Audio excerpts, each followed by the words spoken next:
สวัสดีครับวันนี้วันที่22มีนาคมปี69นะครับวันนี้ก็สายๆนะครับเนาะของวันอาทิตย์วันหยุดพักผ่อนหลายๆคนนะครับเนาะส่วนใครที่ยังทำงานอยู่ก็เป็นกำลังใจให้เหมือนเดิมครับเนาะใครที่ยังทำงานอยู่คลิปนี้จะเป็นแนวทางของรัฐบาลไทยนะครับให้ทีทางช่องเพื่อเป็นแนวทางนะครับคลิปนี้เป็นของพี่ชายใจดีครับเนาะพี่ชายใจดีให้แนวทางมาแล้วครับเนาะ2-3 วันแต่ยังมีเวลาลงครับเนาะให้คิวคนจะไหนมาก่อนลงให้ก่อนครับเนาะวันนี้เวลาว่างพอดีก็จัดให้พี่ชายใจดีครับเนาะขอขอบคุณพี่ชายใจดีนะครับให้ทางดีๆมาแบ่งปันที่ทางช่องวันนี้วันที่22ครับเนาะวันอาทิตย์ส่งทางให้ที่ทางช่องสำหรับคอรัฐบาลไทยครับเนาะส่วนคอฮานอยเราจะปิดปรับปรุงวันหนึ่งครับเนาะเพราะว่าพลาดท่าไป3 วันซ้อนครับเนาะปิดปรับปรุงไปแต่วันจันทร์ค่อยเจอกันครับเนาะหรือใครจะได้ก็คอมเมนต์บอกกันครับเนาะจะลงช่องชุมชนให้ครับเนาะถ้าใครสนใจเพราะว่าจับทางไปได้3 วันซ้อนเลยกูซูบิกเลยนะครับเนาะก็ถ้าใครได้ก็ลองคอมเมนต์บอกกันได้ครับเนาะถ้าจะหยุดพักผ่อนไปก่อนก็วันจันทร์ค่อยเจอกันนะครับเนาะถ้าจะได้คอมเมนต์มาจะลงช่องชุมชนให้ครับเนาะว่าจะได้ก็ขอส่วนตัวได้ใครที่มีไลน์ส่วนตัวครับเนาะ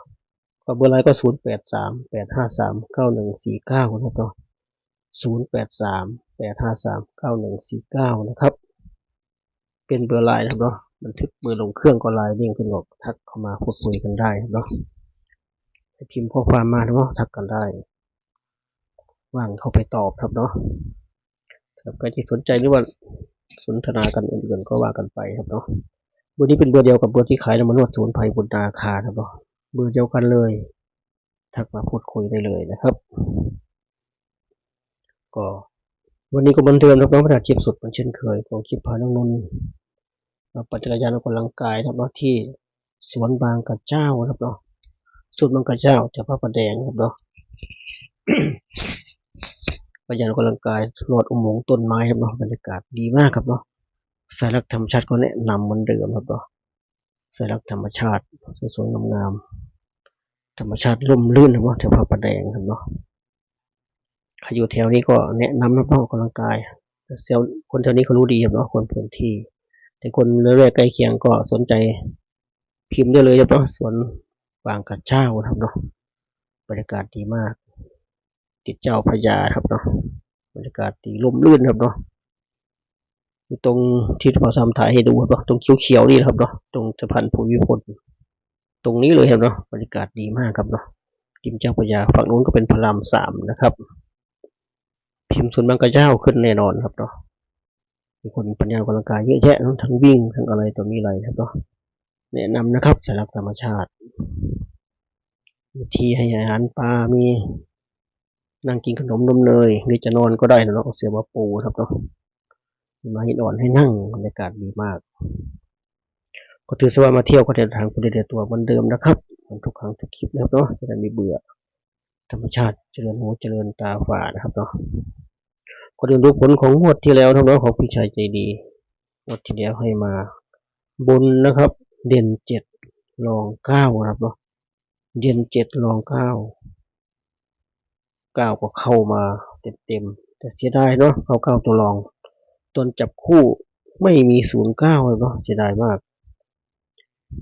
เสียดายอย่างมากเลยไม่ใช่จะแยกบนล่างให้ชัดเจนนะเนาะซื้อง่ายนะเนาะซื้อง่ายมากบนเด่น7รอง9จับคู่ให้74 73 69 89ครับเนาะไม่มี09เนาะวางหลักถูกต้องครับเนาะหลักหน่วยเลย9อยู่หลักหน่วยเป๊ะเลย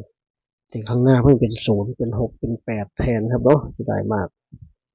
แต่แกเน้น74 73ครับเนาะแกเน้นให้ตัวเน้นตัวเด่นนะครับเนาะตัวรองเกียร์มันเน้นนะครับก็เสียดายครับเนาะเสียดาย ยังไม่มีโชคครับเนาะจับตัวประกบยังไม่แม่นแต่ถ้าใครวิ่งก็โอเคครับเนาะใครวิ่งใครลูดครับเนาะส่วนล่างนะครับเด่น5รอง3ครับเนาะเด่น5รอง3จับคู่ให้ก็เสียดายครับเนาะ85 36 05 39ครับเนาะไม่มี64 46ครับเนาะเพราะว่าล่างเขาออก64 46แก อย่างที่บอกไว้เนาะเลขเด่นเลขตั้งหลักเป็นพระเอกครับเนาะถ้าเลขเด่นเลขตั้งหลักมามีโอกาสสูงที่จะถูกครับเนาะแต่เลขเด่นตั้งหลักเป็น5 กับ 3แทนเนาะถ้าเป็น5 กับ 4เข้า4 6แน่นอนครับเนาะไม่น่าพลาดจะเป็น5 กับ 3แทนก็จะมีแก้ตัวใหม่ครับเนาะสำหรับแนวทางของพี่ชายใจดีครับเนาะขอบคุณพี่ชายใจดีนะครับแนวทางดีๆมาลงปันที่ทางช่องครับเนาะเลขเด่นเดือนดีมากครับเนาะวันนี้ก็สรุปจดไว้นะครับสรุปแคปคนเราแคปเหมือนเดิมนะครับเนาะวันนี้บนครับเนาะเด่น7รอง3ครับเนาะเด่น7รอง3จับคู่ให้คน17309735นะครับ4คู่ครับเนาะ4คู่นี้เน้นไปที่17 กับ 30ครับเนาะขีดเส้นใต้ให้ครับเนาะเป็นตัวเน้นเลย17 กับ 30ก็มาที่ชุด3ตัวครับเนาะชุด3ตัวมี4ชุดนะครับมี417 430 435 097นะครับ4ชุด3ตัวไม่ได้เน้นครับเนาะทั้ง4ชุดเลยชอบเหมือนกันหมดครับเนาะแต่ชุด2ตัวเน้นให้2คู่นะครับถ้าเน้นก็จะไม่ผิดก็เป็นน่าจะเป็น417 430ครับเนาะถ้าเป็นตัวเน้นครับเนาะถ้าเป็นเงินคาดว่าครับเนาะมันก็ขีดเส้นใต้ชุด2ตัวไว้แต่3ตัวเกมไม่ได้ขีดครับเนาะก็ประมาณนี้ครับเนาะชุดบนมาที่ชุดล่างครับเนาะล่างเด่น7รอง8นะครับจับคู่ให้กัน17 87 1985นะครับ4คู่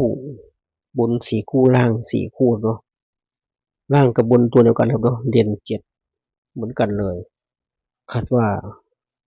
7มาทั้งบนทั้งล่างเนาะคาดว่าเนาะแกให้มาเด่น7บนล่างเลยใส่แกคิดว่าเป็นเหมือนงวดที่แล้วหรือเปล่าครับเนาะจับคู่ให้ครับเนาะ17 87 1985นะครับ17 87 1985 4คู่ครับเนาะล่างแกเน้นที่17 กับ 87นะครับ17 87เป็นตัวเน้นครับเนาะ17 87 2คู่นะครับเนาะ2คู่ครบถ้วนครับสำหรับทางของพี่ชายใจดีครับเนาะโครัฐบาลไทยครับเนาะโครัฐบาลไทยมีเวลาอีกหลายวันครับเนาะสำหรับคนที่โครัฐบาลไทยก็หาข้อมูลกันนะครับเนาะก็เอาของพี่ชายใจดีไปพิจารณาดูครับเนาะเปรียบเทียบกับอาจารย์อื่นที่หามาได้ว่าที่ตัวเองทำได้ครับเนาะลองประกบกันลองเปรียบเทียบกันดูแต่เรื่องเรียนเกมแม่นมากครับเนาะเรื่องเรียนเมื่อกี้จะได้จับคู่ไม่เข้ามั้งถ้าใครว่าแกจับคู่แล้วไม่ชอบหาตัวประกบเองได้เลยครับเนาะสำหรับพี่ชายใจดีเรื่องเรียนเกมแม่นนะเนาะวันที่แล้วก็ให้9วันนี้มี7 กับ 3ก็หาตัวประกบได้เลยครับเนาะถ้าไม่ชอบที่เกมประกบคู่ให้มีดีเด่นจากไหนก็แล้วแต่ครับเนาะประกบไปเลยฝากไว้เช่นนี้เจอกันคลิปหน้าครับเนาะคลิปนี้ก็สวัสดีครับ